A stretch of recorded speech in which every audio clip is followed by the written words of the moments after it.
am your teacher, Mr. Pacitti, and this is my indoor voice because it's about 4:45 in the morning at the moment and I don't want Mike and Tracy up there banging not like that on my ceiling again. So put away your mobile phones, put away your noise complaints. It's time to concentrate, it's time to study. This is SmackDown and this is Graded. Oh, it's been a while.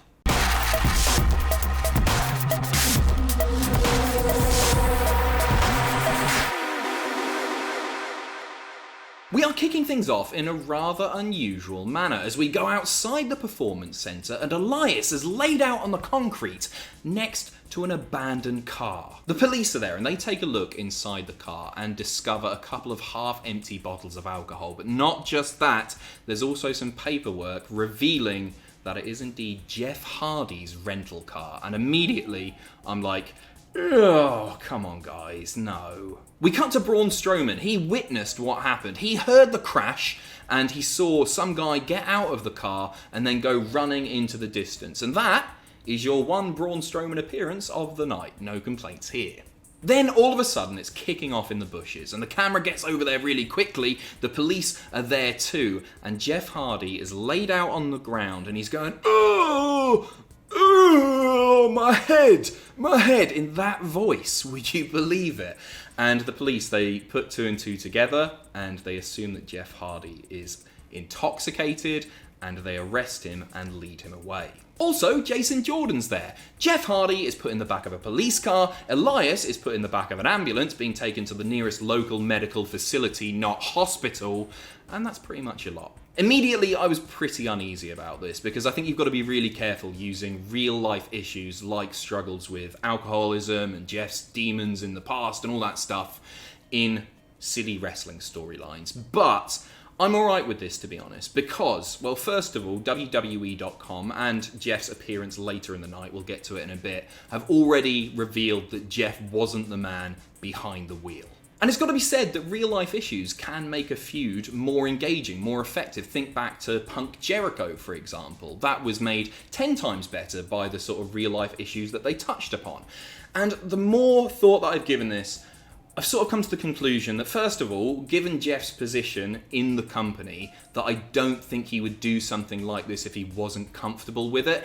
And secondly, the fact that it wasn't Jeff behind the wheel and it looks like he's been framed, again, we'll talk about it a bit more in a bit, it makes it all right as far as I'm concerned. I know if a lot of people are going to disagree with me there, but I think this was handled appropriately. If they dragged it out over several weeks, or if the conclusion had been that Jeff had been behind the wheel, then I'd have had a problem with it. But I think they've dealt with this in a decent enough way, and I think it could turn into a really engaging storyline. To me, the most important thing is that Jeff himself is comfortable with the storyline, which I would assume that he is. Even if Matt and Rebby, for example, have been quite vocal on Twitter already, they are very much not happy with the storyline. But it appears that Jeff is, and they're his demons. If he wants to talk about his past or use his past in a wrestling storyline in this way, if he's comfortable with that, then all the power to him, to be honest. I'm going to give this one an A-. I really enjoyed it, mostly because it was so unexpected. So the intro rolls, and then when we come back, Adam Pearce is heading up a meeting with all of the SmackDown talent, or most of the SmackDown talent, like Jey Uso is there, Cesaro is there, Shinsuke Nakamura's there, Gable's there, Sheamus is there.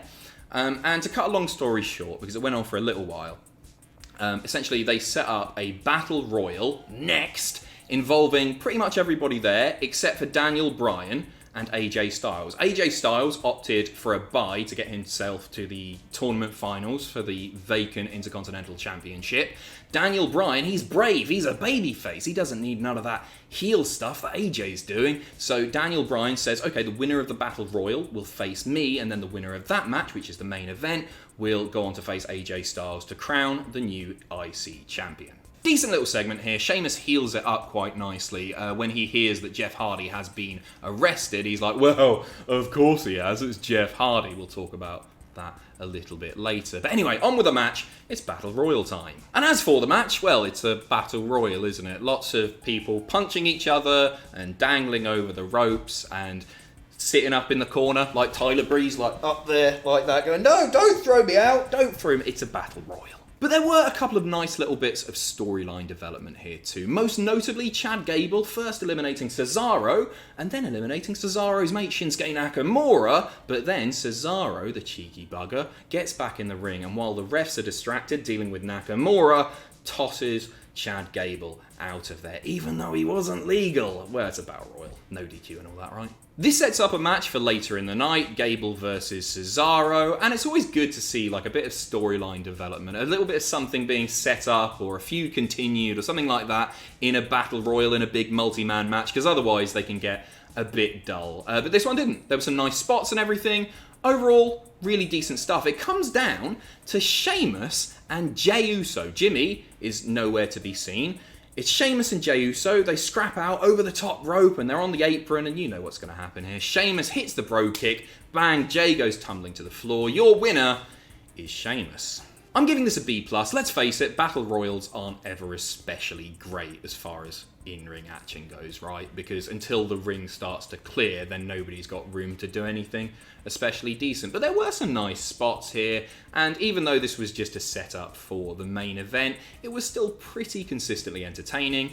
And Chad Gable, man of the match, right? Well, not really. Sheamus won, but good job, Gable. So Sheamus versus Daniel Bryan is your main event. Don't worry, it's going to go longer than 18 seconds this time. But up next, it's Sonya Deville versus Lacey Evans in a match set up on social media and then in a backstage segment. And as for the match, it was alright, I guess. Things start off with Lacey Evans challenging Sonya Deville to a bit of catch-as-catch-can wrestling, which Lacey comes out on top of, but then Sonya takes control, and from then on it's pretty back and forth. Lacey ends up trapping Sonya in the ring apron, and then the two scrap on the outside for a bit, and the ref counting all the time. He gets to 10. It's a double count out. You love to see it. After the match, Sonya is thrown into the corner of the announce table hard by Lacey Evans, which looked more than a little bit sore, but that didn't stop her grabbing the commentary, the headset, Michael Cole's headset, and going, "I will fight you on my terms,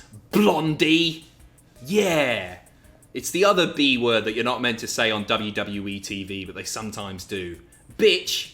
That's so 2019. Blondie. Bit of an awkward line to finish on, it's got to be said, especially after Sonya has really been nailing it in recent weeks with her promos. Hopefully, Sonya will choose a match where a double count out isn't possible. I want Sonya to come out on top of this feud. I think she's been great in recent weeks. This match wasn't all that, it didn't last that long, and the double count out finish, you can't give anything more than a C+. I'm feeling generous. Speaking of awkward, it's time for a moment of bliss, and this just didn't work for me at all. The New Day are the guests, so you're thinking, hey, this is going to be good. And there are a few funny moments and everything. Big E and Kofi, once again, as always in fact, on form. But as soon as Bayley and Sasha hit the ring, things go downhill pretty fast. So before they get there, Nikki, the lovely woman, gifts Big E and Kofi Kingston some Scottish pancakes, which is wonderful of her, and the interaction between these two teams certainly worked. The New Day started hyping a Forgotten Sons feud, which, I won't lie,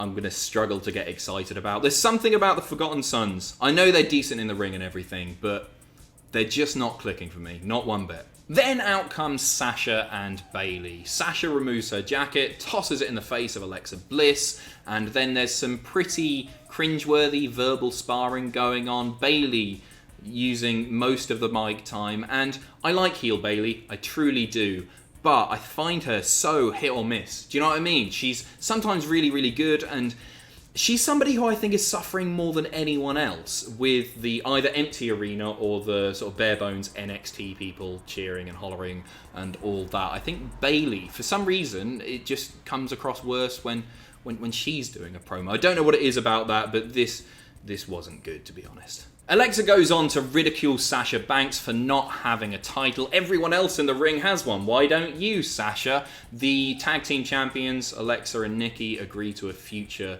tag title match between Sasha and Bayley and them. And then Bayley, the horrible blondie, not bitch, that Bayley volunteers Sasha for a match right here, right now, with Alexa Bliss.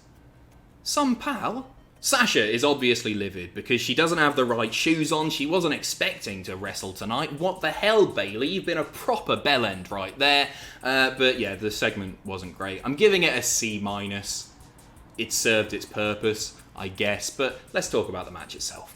And a good match here. I'm not going to run down all the spots or anything because that would get boring very, very quickly. One thing that wasn't boring, in fact, it was the highlight of the match, was commentary. Nikki was on commentary. So was Bayley, but the less said about her, the better right now. Nikki was on commentary, and she was so funny. She was going absolutely bozo and making both Corey and Michael, but Michael more so, corpse again and again and again. And it was so endearing, right? You want to like, or at least invest in, everybody on a show. And Michael Cole is somebody who has been, well, he doesn't feel like a human being, does he? He feels like a robot that is controlled by the voice in his ear, damn it. And here he was just great. We know he can be a great commentator and everything. When he's not overproduced, he can be brilliant. But he was so likeable here. Everything that Nikki was doing was getting a reaction from Cole, and it was nice to see him laugh. Like, genuinely laugh. Maybe he's got a soul. I don't know. No. So not too much to say about the match, so let's talk about the finish, shall we? The finish comes as Bayley tries to interfere. She gets up on the apron to distract Alexa. Nikki gets involved then, but Nikki ends up flying into Alexa, sending Alexa tumbling to the mat. Sasha takes advantage and picks up the win. She pins her 1, 2, 3. That's a lot. The match was better than the promo, that's for sure. And this was fine. Next week, we've got a tag title match. I think that'll be a little bit better. It felt like filler, to be honest. That match was going to get a B-, but I'm going to up it all the way to a B because of the interaction between Michael Cole and Nikki Cross. Just so entertaining. Put Nikki on commentary every week. Take Michael Cole away. Put Nikki there. Don't do that. It's okay. Maybe do that. Anyway, next up, it's another match. It's time for Cesaro versus Chad Gable. Still not going to call him Shorty G. Cesaro versus Gable in a match set up earlier in the night, first in the Battle Royal itself, and then in a backstage promo where Gable stood up for himself against the bigger man with the bigger nipples. Lovely stuff here, as you would expect from two of the best pure wrestlers in WWE. Chad Gable and Cesaro, two people who have been consistently and very frustratingly underutilized. Bafflingly so. So these two had a great match. There was a really stiff clothesline by Cesaro, that was great. There were some great suplexes by Chad Gable. There was some wonderful European uppercuts by Cesaro. It was just a really great wrestling match. Of course it was. Gable ends up picking the win after reversing the neutralizer and rolling up Cesaro. I think they should have done a different pin here. That's my only real complaint. And maybe the length of the match as well. It could have gone on a bit longer because these two are fantastic, but I'm sure we'll see more between them. Yeah, it was just the same pin pretty much as the previous match, so I'd have changed that a little bit. But overall, it was pretty decent. Could have done with 5 more minutes. But hey, a huge win for Chad Gable. Even if it is over Cesaro, I'd have liked either man to win. Whatever, it was a decent win and a big night for Gable as well. 2 big eliminations. He's now in a storyline. We're probably going to see some stuff with him and Shinsuke Nakamura as well. And so hopefully bright things ahead for Chad Gable. This one gets a B. I'm not actually sure how long this match was. It could have been 5 minutes, it could have been 10. I'm not sure, but it just totally flew by, which is a testament to the skills of both of these performers. And as I say, fingers crossed, bright things ahead for Gable. And if those bright things happen to involve Cesaro and Nakamura, then wonderful. Next up, a quick celebration by the poolside with Otis and Mandy Rose. I've been told this is a parody of Fast Times at Ridgemont High, which I've not seen. The only nipples that you will be seeing here are Otis's, which is fair enough, lovely nipples. It's just a couple of minutes of fun, really. Mandy drifts off on her sun lounger, and she dreams about Otis in the pool, and he's so soaked, and all the water's in his hair and his beard, and it's really sexy. And then just about as it's going to get to the good bit, the real Otis, the non-dream Otis, does a cannonball and splashes Mandy Rose and gets her wetter than she was. Have a B+, I guess. As I say, it's just a bit of fun. And I love these two. We all love these two. It's nice to have something to consistently smile about. You know, the world sucks right now. And it's nice to be able to tune into SmackDown and know that we're going to get a couple of minutes with these two, and we're going to feel good for just a little bit of time. So, you know, I'm all for it. Next up, we welcome Kurt Angle. He is making the move to SmackDown, but he is not coming alone. You know where this is going. You know where this is going. Coming from the yellow brand to the blue brand, please welcome Matt Riddle. I'm not going to grade this because nothing really happened, if we're honest about it. But first of all, the combination of Kurt Angle and Matt Riddle, beautiful. Then the possibility of Riddle versus Styles, Riddle versus Bryan, Riddle versus Cesaro, Riddle versus Nakamura, Riddle versus Gable, Riddle versus Mojo. Even more beautiful. There's so much potential here. Honestly, this is great, and although I'm always tempted to be like, oh, here's another NXT call-up that they're definitely going to ruin, I'm not going to be like that here, because I think the fact that they've paired him with a returning Kurt Angle speaks volumes, and hopefully that means that big things are in the future for Matt Riddle. That pairing is going to be so bloody good. So bloody good. To be honest, I would fast-track him. I'm not a massive Braun Strowman fan or anything.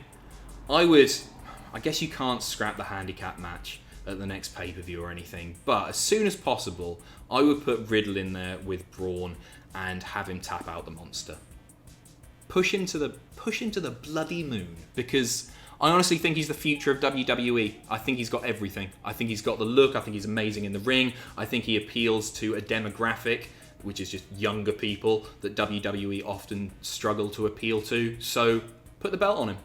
Do it, Vince. Anyway, main event time, and the stakes are high. It's Daniel Bryan versus Sheamus to decide who will face AJ Styles to crown a new Intercontinental Champion. Right, first off, I love that this was given heaps of time. This had like 15 minutes or so. So that's wonderful, right? But really, this is just all about the finish. So I'll just summarize it nice and quickly. There was no kiss with AJ Lee.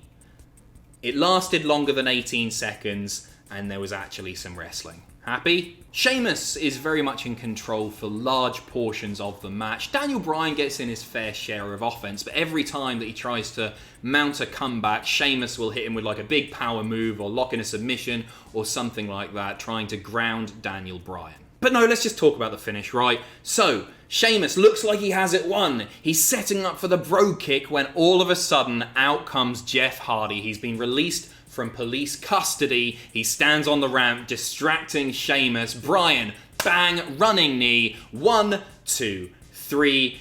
Daniel Bryan he's kept his spot. He's kept his spot. He's facing AJ Styles in a couple of weeks' time. That's going to be fantastic. And Jeff Hardy, he's not guilty, right? He wasn't behind the wheel of that vehicle. So, who was? Well, pretty obvious, isn't it? The match gets an A-, but there you have it. The clear implication being that Sheamus has framed Jeff Hardy. This has added some fuel to the fire in a feud that I think desperately needed it. And actually, I think this could turn into something pretty bloody special. I understand that some may view it as a little bit problematic, a little bit offensive, but personally speaking, I didn't mind it. I thought it was effective. It's got me invested in a feud that realistically I probably wasn't going to be invested in. And the match itself was decent too. You've got to believe that the hacker, who has been suspiciously quiet for the last few weeks, is probably going to be the person who reveals that it was Sheamus behind the wheel of that car. We'll see. It will be addressed next week, and I'm looking forward to it. Also, poor Elias. 2 people now have tried to murder that man in as many months. Somebody wrap him in bubble wrap, and quick. A solid SmackDown from start to finish. There was nothing offensively bad here, and some really good matches too. So I'm giving this one a B+. I've not really got anything else to say. It's 5:30 in the morning. Good show. Brilliant Nikki Cross. Put her on commentary all the time. By the way, I didn't even mention why you got me for SmackDown Graded, did I? So today is the 38th birthday of one Sam Driver. So happy birthday to you. I hope you have a lovely day with your daft hair and enjoy your walk or whatever it is that you can do during this weird time. Save a slice of birthday cake for me, buddy. By the way, if you get heartburn when eating your birthday cake, well, you got to remember to take the candles off first. Come on. I'm off the bed. No, I'm not. I've got to edit this first. Bollocks.